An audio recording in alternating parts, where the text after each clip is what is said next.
ಎಲ್ರಿಗೂ ನಮಸ್ಕಾರ. My first voice over festival vlog. So I know I am late but that's okay. Ugadi ಅಂದರೆ ಹೊಸ ಆರಂಭದ ಹಬ್ಬ. ಮಾವಿನ ತೋರಣ ಹಾಕ್ತಾ ಇದ್ದರೆ ನಮ್ಮ ಹಬ್ಬ ಕಂಪ್ಲೀಟ್ ಆಗೋದೇ ಇಲ್ಲ ಅಲ್ವಾ. ಇವತ್ತು ನನ್ನ ಶ್ರೀವಾರು ಮನೆಯಲ್ಲೆಲ್ಲ ಕ್ಲೀನ್ ಮಾಡೋಕ್ಕೆ ಹೆಲ್ಪ್ ಮಾಡಿದ್ರು. ನಾನು ಹೊರಗಡೆ ಎಲ್ಲ ಕ್ಲೀನ್ ಮಾಡಿ ಬಾಗಿಲಿಗೆಲ್ಲ ಬೊಟ್ಟಿಟ್ಟು ರಂಗೋಲಿ ಹಾಕ್ತೆ. ಯೂಶ್ವಲಿ ನನಗೆ ಅಷ್ಟು ಚೆನ್ನಾಗಿ ರಂಗೋಲಿ ಹಾಕೋಕ್ಕೆ ಬರೋಲ್ಲ, ಇನ್ನು ಈಗೀಗ ಕಲಿತಿದ್ದೀನಿ. ಸೊ ತುಂಬ ಚೆನ್ನಾಗಿ ಬಂದಿತ್ತು ರಂಗೋಲಿ ಇವತ್ತು ಹಾಕಿದ್ದು ನಾನು. ಅದಾದಮೇಲೆ ಸ್ಯಾರಿ ಹಾಕ್ಕೊಂಡು ಲೈಟಾಗಿ ಮೇಕಪ್ ಮಾಡ್ಕೊಳ್ತಾ ಇದ್ದೀನಿ.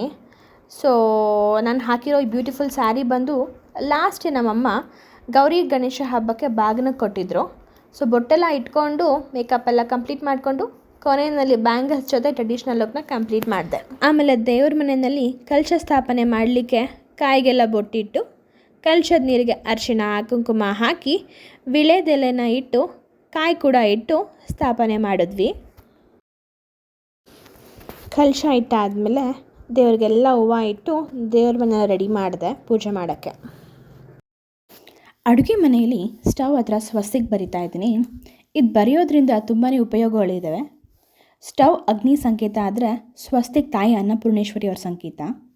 ನೆಗೆಟಿವ್ ಎನರ್ಜಿ ಎಲ್ಲ ಕಿಲ್ ಮಾಡಿ ಸ್ಟವ್ ಹತ್ರ, ಸೊ ಪಾಸಿಟಿವ್ ಎನರ್ಜಿ ಮತ್ತು ನಮಗೆ ಆ ಗುಡ್ ಫೀಲ್ ಸಿಗುತ್ತೆ ಅಂತ. ಮತ್ತು ನಮ್ಮ ಮನೆಗಳಲ್ಲಿ ಸದಾ ದವಸ ಧಾನ್ಯ ಎಲ್ಲ ತುಂಬಿರಲಿ ಅಂತ ನಾವು ಇದನ್ನು ಹಾಕಿ ಪೂಜೆ ಮಾಡ್ತಾಯಿದ್ದೀವಿ.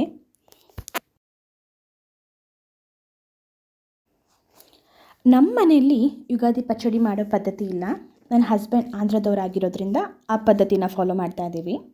ಷಡ್ ರುಚುಲು ಅಂತ ಹೇಳ್ತೀವಿ. That means 6 tastes of life. First tamarind sourness represents new experiences actually. So pepper spicy represents anger. Salt, saltiness represents balance of life, that means stability of the life. Raw mango, tanginess represents new beginnings, surprises.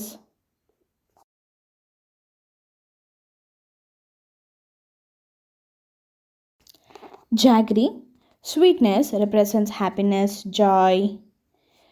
Neem flowers, bitter represents sad struggles of life.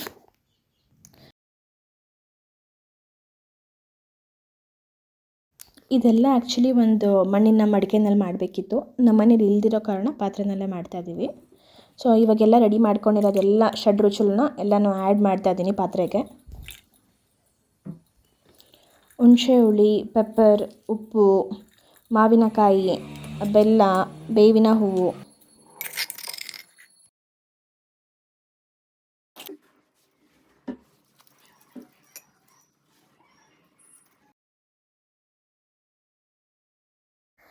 ಈಗ ಯುಗಾದಿ ಪಚ್ಚಡಿ ಜೊತೆ ನಮ್ಮ ಕನ್ನಡದ ಬೇವು ಬೆಲ್ಲ ಕೂಡ ready ಆಯಿತು. ಎಲ್ಲ ತಂದು ದೇವ್ರ ಮುಂದೆ ಇಟ್ಟು ಪೂಜೆ ಮಾಡಿದ್ವಿ. ಸೊ ಹೊಸ ವರ್ಷದಲ್ಲಿ ಹೊಸ ವೈಬ್ಸ್, ನ್ಯೂ ಪಾಸಿಟಿವ್ ಎನರ್ಜೀಸ್ ಎಲ್ಲನೂ ಫಿಲ್ ಆಗಲಿ. ಆಮೇಲೆ ನಾವು ಯಾವಾಗಲೂ ಸಂತೋಷನೇ ಕೊಡಪ್ಪ ಅಂತೇನು ಕೇಳ್ಕೊಳ್ಳಲ್ಲ. ನೆಗೆಟಿವ್ಸ್ನ ಮತ್ತು ಕಷ್ಟಗಳನ್ನ ವಿತ್ಸ್ಟ್ಯಾಂಡ್ ಮಾಡುವಂಥ ಪವರ್ ಕೊಡು ಅಂತ ಕೇಳ್ಕೊಳ್ತೀವಿ ಅಷ್ಟೇ. ಬೇವು ಬೆಲ್ಲ ಕೊಟ್ಟು ಆಶೀರ್ವಾದ ತಗೊಂಡೆ. ಆ್ಯಕ್ಚುಲಿ ಲಾಸ್ಟ್ ವೀಡಿಯೋನಲ್ಲಿ ಕನಸನ್ನ ಇವಾಗ ನನಸು ಮಾಡ್ತಾಯಿದ್ದೀನಿ. ನಮ್ಮ ಮನೆಯಲ್ಲಿ ಪೂಜೆ ಎಲ್ಲ ಮುಗಿಸ್ಕೊಂಡು ಅಮ್ಮನ ಮನೆಗೆ ಬಂದ್ವಿ. ನಮಗೆ ಈ ಹಬ್ಬ ಬೇಸಿಕ್ಲಿ ಯುಗಾದಿಗೆ ನಾವು ದೊಡ್ಡವರಿಗೆಲ್ಲ ಬಟ್ಟೆ ಇಟ್ಟು ಪೂಜೆ ಮಾಡೋದು. ಎಲ್ಲರೂ ದೊಡ್ಡವ್ರಿಗೆ ಪೂಜೆ ಮಾಡೋದು ಮಹಾಲಯ ಅಮಾವಾಸ್ಯದಲ್ಲಿ, ಇಲ್ಲಾಂದರೆ ಶೂನ್ಯ ಮಾಸದಲ್ಲಿ ಮಾಡ್ತಾರೆ. ಬಟ್ ನಾವು ನಮ್ಮ ಫ್ಯಾಮಿಲಿ ಎಲ್ಲ ಇದೇ ಟೈಮಲ್ಲೇ ಮಾಡೋದು. ದೊಡ್ಡವ್ರನ್ನ ನೆನೆಸ್ಕೊಂಡು ನಾವು ಹೊಸ ವರ್ಷನ ಶುರು ಮಾಡ್ತೀವಿ.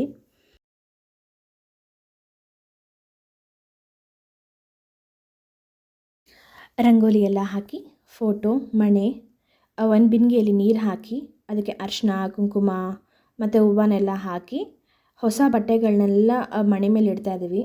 ಮನೆಯಲ್ಲಿ ಎಲ್ಲರೂ ಬಟ್ಟೆನೂ ಪೂಜೆಗೆ ಇಟ್ಟ ಮೇಲೆ ನಾವೆಲ್ಲ ಹಬ್ಬಕ್ಕೆ ಹಾಕ್ಕೊಳ್ಳೋದು.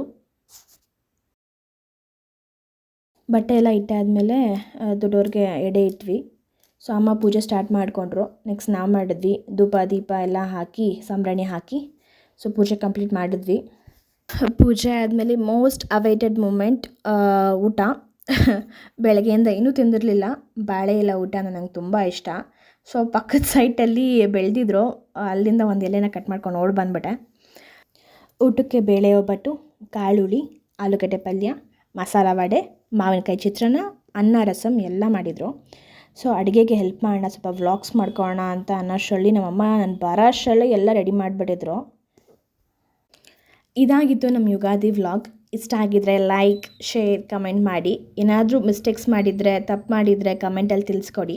Thanks for watching.